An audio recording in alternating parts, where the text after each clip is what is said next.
El libro del profeta Nahum. Este breve libro profético es una colección de poemas que anuncian la caída de uno de los peores opresores de Israel, el antiguo imperio asirio y su ciudad capital, Nínive.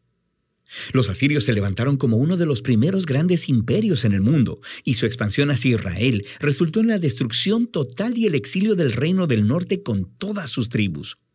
Los ejércitos asirios eran violentos y destructivos a una escala que el mundo jamás había visto.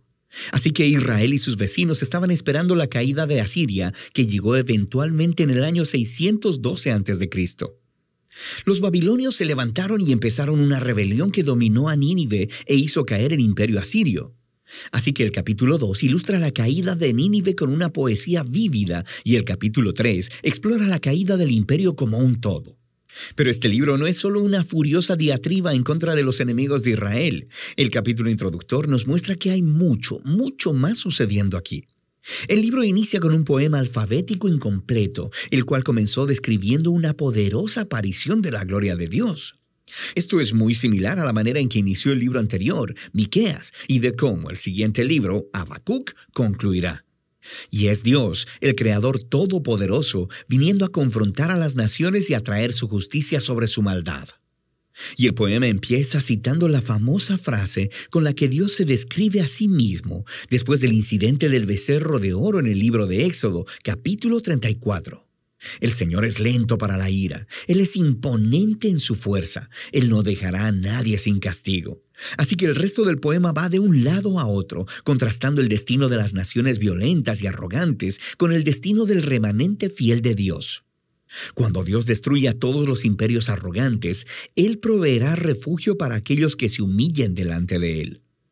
Ahora, esto es lo que es realmente interesante. Pensabas que este libro solo se trataba de Asiria, pero Nahum no menciona en ningún lado a Nínive o a Asiria en el capítulo 1. Y cuando describe la caída de los malos, él usa el lenguaje de Isaías sobre la caída de Babilonia, que sucedió mucho después en la historia. Y no solo eso, Nahum también describe la caída de los malos como buenas nuevas para el remanente del pueblo de Dios. Es una alusión directa a las buenas nuevas de Isaías sobre la caída de Babilonia. Así que todos estos pequeños detalles del capítulo 1 se unen para comunicar un punto clave. Para Nahum, la caída de Nínive se presenta como un ejemplo, como una imagen de cómo Dios está trabajando en la historia en cada época, cómo Él no permitirá que los imperios arrogantes o violentos de nuestro mundo permanezcan para siempre. Y así, el mensaje de Nahum es de hecho muy similar al de Daniel. Asiria se destaca dentro de una larga línea de imperios violentos a través de la historia. Y el destino de Nínive es un recordatorio del compromiso de Dios de hacer caer a los violentos y arrogantes en todas las épocas. Con esta perspectiva del capítulo inicial, el libro entonces regresa a su enfoque en Asiria. Y así, el capítulo 2 describe la batalla de Nínive y el derrocamiento de la ciudad en etapas progresivas. Primero vemos la línea de combate de los soldados babilonios, y luego leemos sobre la carga de los carruajes. Luego, el caos en los muros de la ciudad conforme la ciudad es invadida. Luego, la matanza del pueblo de Nínive. Y luego, el saqueo de la ciudad. El capítulo 3 continúa describiendo los resultados de la caída de la ciudad para el imperio como un todo. Nahum inicia anunciando una desgracia sobre la ciudad que fue construida por sus reyes con la sangre del inocente. Es una imagen de cómo la injusticia estaba arraigada en el mismo sistema que hacía a Asiria tan exitosa. Pero su violencia ha sembrado las semillas de su propia destrucción. Así que Asiria caerá delante de Babilonia.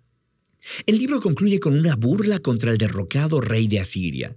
Él es golpeado con una herida fatal, y de las naciones que él oprimió alguna vez, nadie viene a ayudarlo.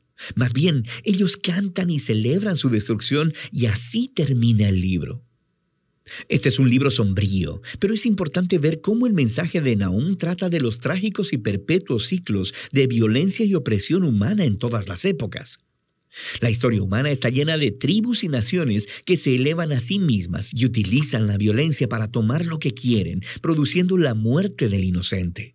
Y el libro de Nahum utiliza a Asiria y Babilonia como ejemplos para decirnos que Dios se aflige y que a Él sí le importa la muerte del inocente, y que su bondad y justicia lo llevan a orquestar la caída de las naciones opresivas. Y el juicio de Dios sobre el mal es una buena noticia, a menos, claro, que seas Asiria.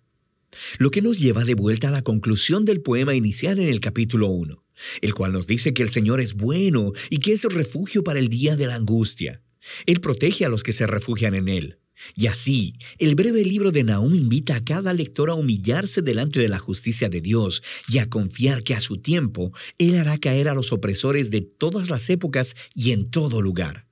Y de eso trata el libro de Nahum.